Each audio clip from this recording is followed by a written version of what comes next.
મહત્વપૂર્ણ સમાચાર બનાસકાંઠામાં દેશનું સૌથી મોટું પશુ સંવર્ધન કેન્દ્ર તૈયાર થયું। પીએમ મોદી 31મી માર્ચે આધુનિક કેન્દ્રનું લોકાર્પણ કરશે। બનાસ ડેરીએ 325 કરોડના ખર્ચે નિર્માણ કર્યું। 125 એકરમાં પશુઓ માટેનું આધુનિક આઈવીએફ સેન્ટર। દર વર્ષે 25,000 પશુ ભ્રૂણનું નિર્માણ થશે। Ultra modern embryo production laboratory કાર્યરત કરાઈ। પશુ સંવર્ધન અને સંશોધન કેન્દ્ર પર સોલાર પેનલ લગાવાઈ। સોલાર પેનલથી 18 લાખ યુનિટ વીજળી ઉત્પન્ન થશે। સેન્ટર પર બાયોગેસ પ્લાન્ટનું પણ નિર્માણ કરાશે। બાયોગેસ પ્લાન્ટ દ્વારા 400 ઘરોને ગેસ જોડાણ પણ મળશે। બનાસકાંઠા હવે શ્વેત ક્રાંતિનું નવું કેન્દ્ર પણ બનશે।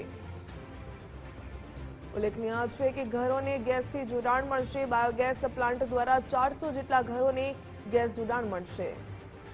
પરંતુ વિશ્વનું સૌથી મોટું પશુ સંવર્ધન કેન્દ્ર અને સંશોધન કેન્દ્ર તૈયાર થયું છે। મારી સાથે બનાસ ડેરીના ચેરમેન શંકરભાઈ ચૌધરી છે કે જેમની આગેવાની હેઠળ માત્ર બનાસકાંઠા નહીં પરંતુ દેશમાં અને ગુજરાતમાં એક દૂધની સફેદ ક્રાંતિ તેમને લઈ જવા માટે એક મોટું પહેલ કરી છે। મારી સાથે શંકરભાઈ ચૌધરી છે, એમની સાથે વાત કરીએ। સાહેબ, જ્યારે હું અહીંયા એન્ટર થયો ત્યારે એનું વાઇબ્રેશન જ આખું અલગ જ પ્રકારનું હતું કે કંઈક અલગ જ માહોલ અહીંયા જોવા મળી રહ્યો છે। કેમ કે અત્યાર સુધી તબેલા તો ઘણા જોયા, પણ એકદમ સ્વચ્છ, સુઘડ અને એક યુનિક પ્રકારનું આ પશુ સંવર્ધન કેન્દ્ર તૈયાર થયું છે। આ માત્ર તબેલો નથી, આ વર્લ્ડ કક્ષાનું બ્રીડિંગ સ્ટેશન છે અને આ એવું આધુનિક બ્રીડિંગ સ્ટેશન છે કે જે આવનારા સમયની અંદર પૂરા ભારતની ઇકોનોમીને બદલવાનું કામ કરશે અને ભારતને વિશ્વની ડેરી બનાવવા માટેનું આ મોટું સેન્ટર છે। એટલે એની સ્વચ્છતા બાકી બધું તો ધ્યાન રાખવું જ પડે, પરંતુ તેના કરતાં ટેકનોલોજી વાઇઝ આ વર્લ્ડ કક્ષાનું છે। શંકરભાઈ, આપણે જેમ કહ્યું કે આ વૈશ્વિક કક્ષાનું છે, તો આની વિશેષતા શું છે? એક ઓવરઓલ જનરલ લેઆઉટ કહીએ તો વિશેષતા એટલે એક તો એક ગાયમાંથી એક વર્ષમાં એક બચ્ચું મળતું હોય, તો એક સારી ગાય જો આપણને મળી જાય તો એમાંથી વર્ષે બચ્ચું મળે તો એના આખા જીવનભર તમે જોશો તો 10 વેતર વ્યાસ છે તો 10 બચ્ચા મળશે, પરંતુ અહીંયા દર વર્ષે 50 જેટલી એમ્બ્રિયો મળી શકે, એટલે 500 જેટલા બચ્ચા એમાંથી મલ્ટિપલ થઈ શકે એના જીવન દરમિયાન।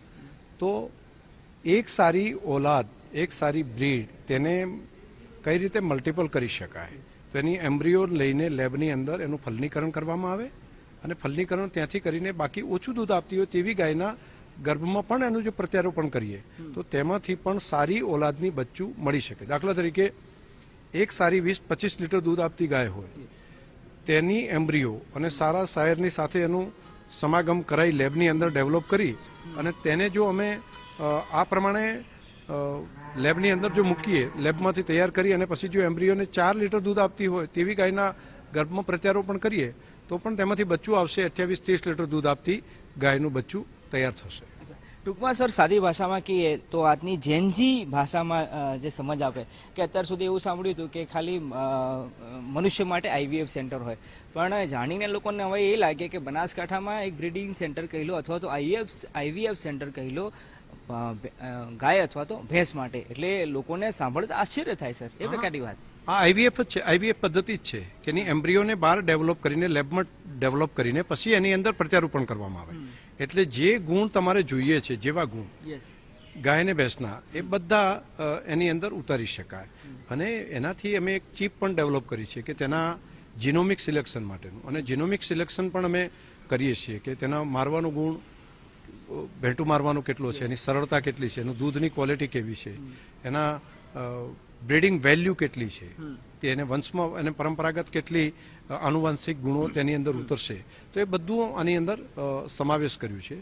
અને સાથે એક સોર્ટેડ સિમેન્સ ડોઝ પણ કર્યા છે કે જેમાં વાસળી જોઈએ તો વાસળી જ આવી શકે, તો તે ટેકનોલોજી પણ આની સાથે જોડી છે। તો સાહેબ, એ થયું કે લોકો જ્યાં ગાય અથવા તો પશુ ભેંસ વિશે લોકો જેટલું સમજે છે, જાણે છે, એનાથી હટકે અને જે એમની સમજ પૂરી થાય એનાથી તો કંઈક ઘણું આગળ અહીંયા થવા જઈ રહ્યું છે અથવા તો થયું છે।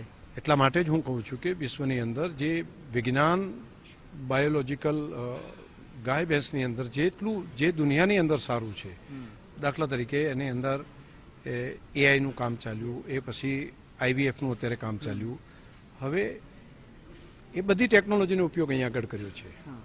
અને ક્લોનિંગ પણ આવનારા સમયની અંદર જે વર્લ્ડમાં અત્યારે આજે ડિમાન્ડ છે કે એક ગાય સારી હોય તો તેના એક સેલ્સ લઈને તેમાંથી મલ્ટિપલ ગાયો બનાવી શકાય, તો એને ક્લોનિંગ ટેકનોલોજી કહે છે. તે સહિતની વ્યવસ્થા અમે અહીંયા આગળ કરવા જઈ રહ્યા છીએ. મેં સાહેબ એ પણ માર્ક કર્યું કે અહીંયા- જાફરાબાદી ભેંસ છે, તમે જોશો તો આ જાફરાબાદી છે, અને જાફરાબાદી ભેંસ છે એ આપણા ખાસ કરીને સૌરાષ્ટ્ર પ્રદેશની અંદર તૈયાર થાય છે. એનું દૂધ પણ 10 થી 11 ફેટ સુધી એ આપે છે, અને ખૂબ વધારે દૂધ આપતી ભેંસ જે કહેવાય એ આપણા સૌરાષ્ટ્રની ખાસ કરીને આ સૌરાષ્ટ્રની ભેંસ છે, જાફરાબાદી ભેંસ પણ છે. અલગ એ દેખાઈ પણ આવે છે સાહેબ, જોયું તમે? એ હેવી પણ હોય છે ને એની ક્ષમતા પણ વધારે છે. અચ્છા સર, મને એ કહો કે અહીંયા કેટલી પ્રજાતિની ગાયો અથવા તો પશુધન લાવવામાં આવ્યું છે જેના પર આપણે R&D કરી રહ્યા છીએ? એક અહીંયા કાંકરેજ, ગીર, સાયવાલ, થરપારકર, પુંગનુર, આ બધી ગાયો અહીંયા આગળ છે. અને ભેંસની અંદર પણ જાફરાબાદી, બન્ની, મહેસાણી, બાકી પણ ઘણી બધી છે, મુરા છે, એ બધી ગાયો અલગ અલગ પ્રજાતિની બધી ઘણી બધી ગાયો છે. અચ્છા, બીજા કોઈ રાજ્યની સાહેબ અહીંયા પશુ હોય છે? છે ને હરિયાણા, ઉત્તર પ્રદેશ, આખા દેશની, ભારત વર્ષની અંદર દક્ષિણથી કરી ઉત્તરથી કરી બધા જગ્યાની ગાયો ભેંસો બધી છે. તો સાહેબ આ તો એવું થઈ જવાનું કે આનું નામ પશુ સંવર્ધન અને સંશોધન કેન્દ્ર છે. આવનારા દિવસો દૂર નથી કે આના સંશોધન કેન્દ્ર પર લોકો સંશોધન કરશે કે આ થયું કેવી રીતે સાકાર? બિલકુલ બિલકુલ. મેં દુનિયાની અંદર જે સેન્ટરો જોયા છે એમાં હું એવું આજે કહી શકું કે બ્રાઝિલ હોય કે અમેરિકા, ન્યુઝીલેન્ડ હોય કે બાકી કોઈ પણ દેશમાં જે ડેરી ઇન્ડસ્ટ્રીની અંદર સૌથી આગળ જેને દુનિયા જેનો ડંકો માને છે, તો તેવા કોઈ પણ દેશના ઇન્સ્ટિટ્યૂટોમાં આ એનાથી કોઈ ઉતરતી કક્ષાનું નથી. આ એક વર્લ્ડ કક્ષાનું સેન્ટર અહીંયા બની રહ્યું છે. તો મને તો એ પણ લાગે છે શંકરભાઈ કે આવનારા દિવસોમાં બનાસ ડેરીને એક યુનિવર્સિટી તરીકે જાહેરાત કરવી પડે હવે તો. આપણે બધા સાથે મળીને કામ કરીએ. અમારું મુખ્ય લક્ષ્ય જે છે એ ગાય એ ઇકોનોમીનો આધાર છે, ગાય એ જીવનનો આધાર છે, ગાય એ ભારતનું મૂળ ભારતનો આધાર છે. તો મને એવું લાગે છે કે એને કઈ રીતે આગળ વધારી શકાય, દેશી ગાયનું સંવર્ધન કઈ રીતે કરી શકાય, તે બધા કામો અમે કરી રહ્યા છીએ. તમે આ જોશો તો તમે આમાં ઇમોશન પણ છે. આ ગાય એટલે ખાલી તમે એવું નહીં માનો કે એ દૂધ આપતું કોઈ મશીન છે, એ તો માં છે. એની સાથે અમે જશો તો તમને વહાલ કરશે, એને પ્રેમ જોઈએ, વાત્સલ્ય જોઈએ. તો એ વાત્સલ્ય પ્રેમ ના આપો તો એને ન ગમે. તમે અમારી ગાય છે, તમે જોશો તો હમણાં તમને દેખાશે, હું એને મળું છું, તો જો એનાથી નારાજ થશે તો એ તમને દૂર પણ કરશે. તમે એટલે રાખજો. હાજી સર. તો આપ જોઈ રહ્યા છો શંકરભાઈ ચૌધરીની પોતાની ઘરની ગાય છે અને એમને આ પશુ સંવર્ધન અને સંશોધન કેન્દ્રમાં સંશોધનના હેતુથી અહીંયા સેવાકીય ભાવથી પોતાની ગાય આ કેન્દ્રમાં સોંપી છે. અને વિશેષતા એ છે કે એની વિશેષતા પણ જાણીએ. અને શંકરભાઈના કહેવા પ્રમાણે આ માત્ર ગુજરાત નહીં પરંતુ દેશમાં સૌથી વધુ દૂધ આપનારી આ ગાય છે. તમે જો અચ્છા વધુ આપે છે. જે ગીર ગાયની અંદર 28-30 લીટર જેટલું દૂધ આપતી આ ગાય છે. અને સૌથી મોટું એ છે કે એને ઇમોશન છે. એને આ વાલ ન કરીએ તો એને ન ગમે. એને હું અહીંથી આવીશ તો બીજા કોઈ આવશે તો એને દૂર કરી દેશે. તમે આટલે આવ્યા છો, હું ઊભો છું ત્યારે જ, નહીંતર એ તમને દૂર કરશે. પરંતુ એ જાણે છે, એટલે એની અંદર આઈક્યુ પણ છે, ઇમોશન પણ છે. એટલે ગાય માં અમસ્તા નથી કહેતા, અને ખાલી પશુ ના કહેવાય. આ માં જ માનો દરજ્જો જે આપ્યો છે ઇમોશનના કારણે આપ્યો છે. અને આ 28થી વધારે લીટર દૂધ આપતી ગાય છે રોજનું, પ્રતિદિન. એક આ ગીર ગાય. હવે એની એમ્બ્રીઓમાંથી બાકીના જે બચ્ચા તૈયાર થશે એનાથી પણ વધારે સારા થશે. આના બચ્ચા કેટલાક આવ્યા છે, એ દૂધ આપતા પણ થઈ ગયા છે. અને એને ઘણા વર્ષો સુધી મારા ખેતરમાં, મારે ત્યાં ઘેર રહીને પણ રહી છે. અને હવે ત્યારે એનું આ એમ્બ્રીઓથી રાજ્યનું અને દેશનું ભલું કરવાનું કામ પણ હાથ ઉપર લીધું છે. એ થશે. પ્રકૃતિને આપેલી આ ભેટ છે.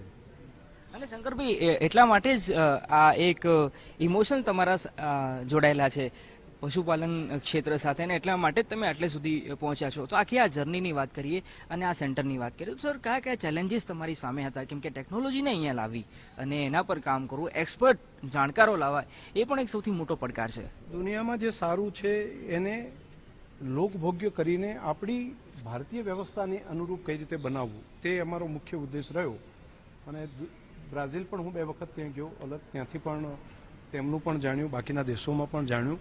અને આપણું જે મૂળ આપણી જરૂરિયાત છે તે પ્રમાણેની વ્યવસ્થા એ અમે અહીંયા ઊભી કરી છે. ઈશ્વરની કૃપા હશે કે આ કામ કરવાનું સદભાગ્ય મને મળ્યું.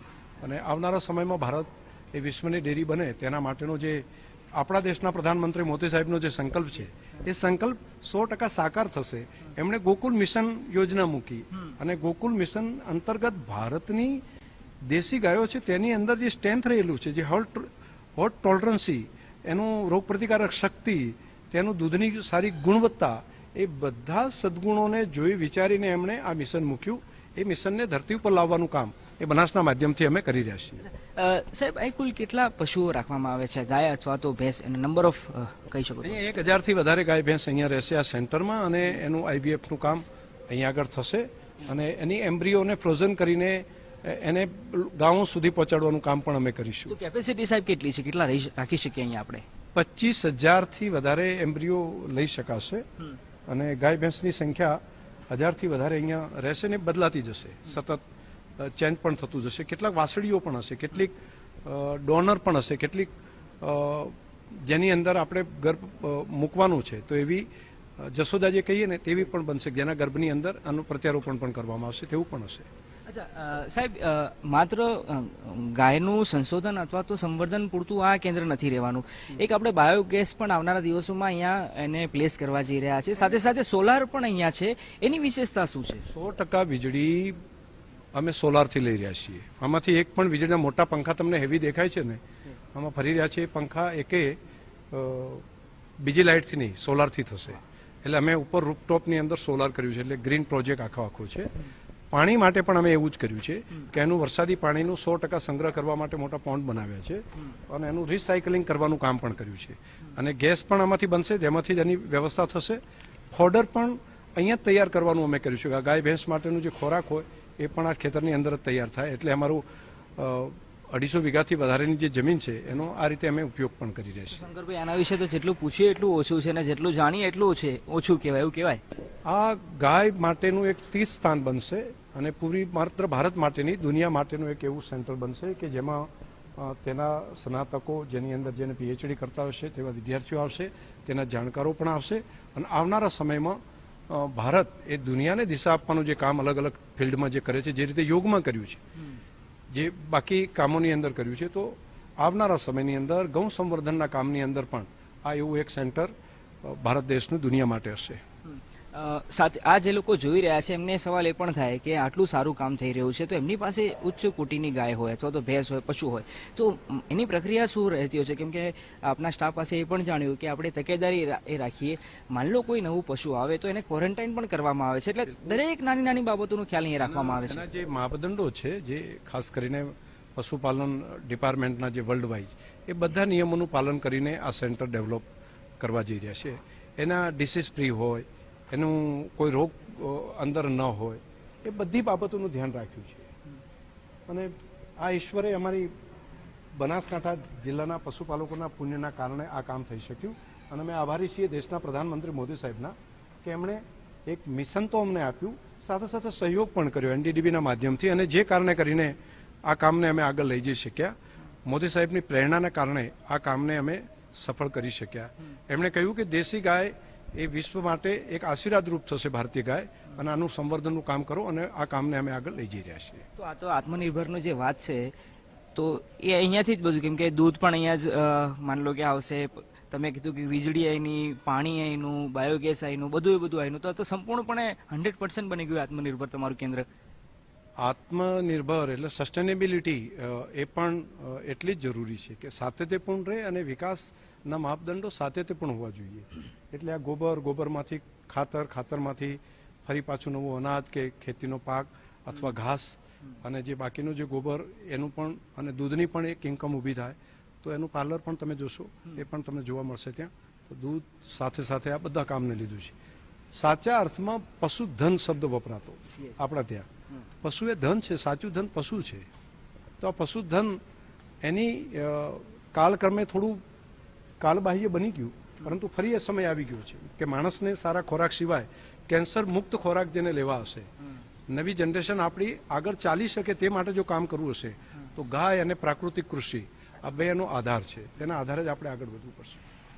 ધન્યવાદ અમારી સાથે વાત કરવા બદલ. તો શંકરભાઈ ચૌધરી છે કે જે અહીંયા ભીલડીમાં તૈયાર કરવામાં આવેલ પશુ સંવર્ધન અને સંશોધન કેન્દ્રમાં છે, અને મેં જોયું કે છેલ્લી લગભગ 5 થી 7 મિનિટ થઈ એમના ઘરે જે પશુ હતું એટલે કે જે ગાય હતી એ ગાય સાથે ગાય ઓકે તો આપ જોઈ રહ્યા છો કે જે ગાય હતી એની સાથે વહાલ પૂર્વક વર્તન કરી રહ્યા છે, અને એના એ તસવીર જ બતાવી રહી છે કે એમનો આ પશુધન પ્રત્યે ડેરી ઉદ્યોગ પ્રત્યે પશુપાલન પ્રત્યે કેટલો લગાવ છે, અને લગાવના કારણે જ આજે તેઓ આ સફળ સુધી પહોંચ્યા છે, અને આવતીકાલે પ્રધાનમંત્રી નરેન્દ્ર મોદી આ કેન્દ્રનું લોકાર્પણ કરવા જઈ રહ્યા છે, જે આવનારા દિવસો માત્ર ગુજરાત કે દેશ નહીં પરંતુ આખા વિશ્વભરમાં એક મોટું સંશોધનનું કેન્દ્ર આ બનવા જઈ રહ્યું છે.